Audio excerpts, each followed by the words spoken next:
അതിന് മേളിൽ പോകുന്നതാണ് പനി. അത് ഫാരൻഹീറ്റ് സ്കെയിലാണ് ആശുപത്രി പറയുന്നത്. എത്രയാ?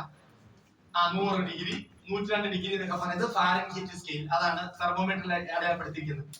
അത് 37 ഡിഗ്രിയുടെ ഫാരൻഹീറ്റ് എന്ന് പറഞ്ഞാൽ 98.4 ആണ്. ഇതാണ് വരുന്നത്. അപ്പൊ ഈ 37 ഡിഗ്രി സെൽഷ്യസിന് മേളിൽ പോയാൽ നമുക്ക് ആ ടെമ്പറേച്ചർ എപ്പോഴാണ് ഈ പനി ഉണ്ടാകുന്നത്? ഒരു മനുഷ്യന് എപ്പോഴാണ് ഒരു മനുഷ്യന് പനി വരുന്നത്? പനി ഒരു രോഗമാണ്? അല്ല. അത് ആദ്യം മനസ്സിലാക്കണം. പനി ഒരു രോഗമല്ല.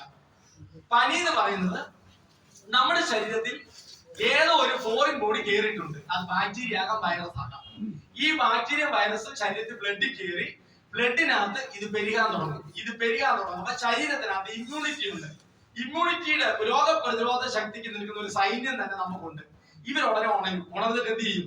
ഈ കേറിയ ബാക്ടീരിയ എന്ത് ചെയ്യാൻ? കൊല്ലാൻ നോക്കുമ്പോഴത്തേന് ഇവൻ വളരാൻ സഹായമായത് ടെമ്പറേച്ചർ ഏതായിരുന്നോ ആ ടെമ്പറേച്ചറിനേക്കാൾ ബോഡിയുടെ ടെമ്പറേച്ചർ എന്ത് ചെയ്യും? ഇവ കൂട്ടി വരും. എന്തിനാ? ഇവൻ ചാകുന്നത് വരെ ഇത് കൂട്ടും. അതുകൊണ്ടാണ് 100 102 103 എന്നൊക്കെ പറയത്തില്ലേ പനി. ഈ പനി കൂടുക എന്ന് പറഞ്ഞ അർത്ഥം എന്നാ? ഇത് പെരുകും തോറും ഇതിനെ കൊല്ലാൻ വേണ്ടി നമ്മുടെ രോഗപ്രതിരോധ ശക്തി തരുന്ന കോശങ്ങൾ ഇതിനെ കൊല്ലാൻ നോക്കുന്നതാ.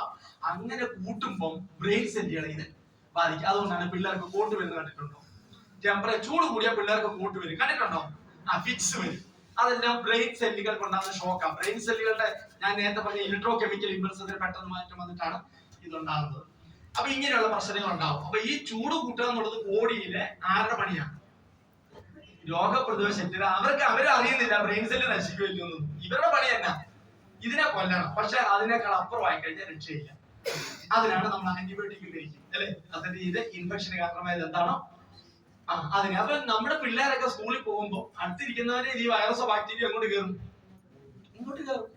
ഇത്രയും സംഭവിക്കുന്നത്. അപ്പം ഇപ്പൊ ഞാൻ ഇന്ന് ഇവിടെ ഇത്രയും നേരം ഞാൻ ഇന്ന് അവശനായിട്ടാണ് ചെയ്യുന്നത്. എനിക്കൊരു ചെറിയ തലവേദന അല്ലെങ്കിൽ ടയേർഡ്. നിങ്ങൾ വീട്ടിലോട്ട് ചെന്നപ്പോ നിങ്ങൾക്കൊരു ശരീരത്തിന് ഇന്നലെ ഇല്ലാത്ത അത്ര ആരോഗ്യം തോന്നുന്നില്ല. നേരെ എന്ത് ചെയ്യണമെന്നറിയോ? ഒരു ബിലോത്തേഡ്സിന് എടുത്ത് കഴിച്ചോണം. ശരീരത്തിന് മന്ദിപ്പാന്ന് എപ്പാൻ തോന്നിയാലും പൊട്ടിക്കുക, ബിലോത്തേഡ്സിന് കഴിച്ചു. ഭയങ്കര അത്ഭുതമുള്ള സാധനമാണ്. ഈവൻ തലവേദനയ്ക്ക് ഒരു പാരസെറ്റമോളോ ദേവി ഒന്നും കഴിക്കാൻ പോകണ്ട, നമ്മുടെ റിസൾട്ടാ. പക്ഷെ പനി കൂടി പോയി, അതായത് ഈ ബാക്ടീരിയയുടെ അളവ് കൂടി, ഇത് കഴിച്ചിട്ട് ഒരു ഗുണമില്ല. നേരെ ആശുപത്രി പോകണം. ഒത്തിരി പേർക്ക് അങ്ങനെ അബദ്ധം വരുന്നുണ്ട്. അതുകൊണ്ട് ഇത് എപ്പോഴാ കഴിക്കേണ്ടത്? ആരംഭത്തിൽ നമുക്ക് അസ്വസ്ഥത തോന്നുന്നു എന്ന് തോന്നുമ്പോഴേ ഇത് കഴിച്ചോണം. ഒരു 3 നേരം കഴിച്ചാൽ അവൻ അവിടെ നിൽക്കും. അത്ര റിസൾട്ടുള്ള സാധനമാണ് ബിലോത്തേഡ്സ്. 1 ടെമ്പറേച്ചർ കുറയ്ക്കാൻ സഹായിക്കുന്നു. 2 ടോക്സിൻസ് അകത്ത് കയറിയിരിക്കുന്ന വിഷാംശമായിട്ടുള്ള സാധനങ്ങളെല്ലാം നീക്കം ചെയ്യാൻ സഹായിക്കുന്നു. ഇമ്മ്യൂണിറ്റി കൂട്ടുന്നു, കേട്ടോ. രോഗപ്രതിരോധ ശക്തി കൂട്ടുന്നു. ആന്റി ഇൻഫെക്റ്റീവ് ആണ്. ഇൻഫെക്ഷൻ മാറ്റും.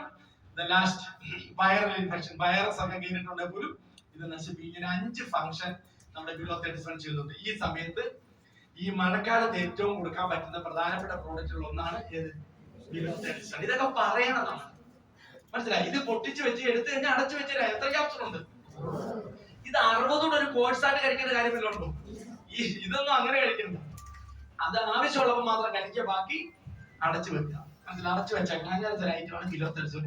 ഉണ്ടെങ്കിൽ രാവിലെ ഉച്ചയ്ക്ക് വൈകിട്ട് വേണ്ടി കഴിക്കാം. ഇനി കൊച്ചു പിള്ളേർക്കും കൊടുക്കാം. പക്ഷെ കൊച്ചു പിള്ളേർക്ക് കൊടുക്കുമ്പോൾ 8 വയസ്സ് താഴെയുള്ള പിള്ളേർക്ക് കൊടുക്കുമ്പോൾ ശ്രദ്ധിക്കേണ്ടത് ക്യാപ്സൂളായിട്ട് വിഴുങ്ങാൻ പാടാം. കാരണം നമ്മുടെ ക്യാപ്സൂളിനൊക്കെ എന്താ വലിപ്പം കൂടുതലുണ്ട്. അതുകൊണ്ട് ഇത് ആ ക്യാപ്സൂളിൽ ഇത് അടപ്പൂരിയിട്ട് ഇതിനകത്ത് പൗഡർ ഇല്ല, പൊടി. ഇത്